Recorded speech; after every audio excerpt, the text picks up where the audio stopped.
શહેરના four lane road પર જોખમી રીતે મુસાફરોને લઈ જતા વાહનોનો વિડીયો સોશિયલ મીડિયામાં વાયરલ થતા ચકચાર મચી ગઈ છે.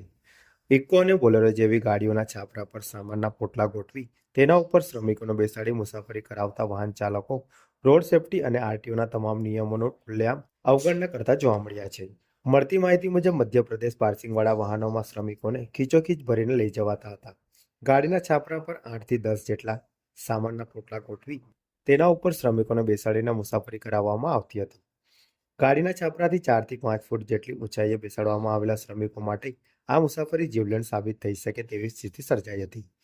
એક તરફ કાળઝાળ ગરમીમાં રોડ પર લૂ ચાલી રહી છે, ત્યારે બીજી તરફ વાહન ચાલકો શ્રમિકોની મજબૂરીનો લાભ લઈ ગેરકાયદેસર રીતે મુસાફરી કરાવતા હોવાનો વિડીયો સામે આવ્યો છે. આવી સ્થિતિમાં આ વાહનો પાસેથી પસાર થતા અન્ય વાહન ચાલકો પણ જોખમમાં મુકાઈ રહ્યા છે. રોડ સેફટી અને ટ્રાફિક નિયમોને અવગણીને કરવામાં આવતી આવી જોખમી મુસાફરી ગંભીર અકસ્માતોને આમંત્રણ આપી શકે છે. અનેક વખત આવા અકસ્માતોમાં નિર્દોષ લોકો જીવ ગુમાવે છે અને કાયમી અશક્ત બને છે.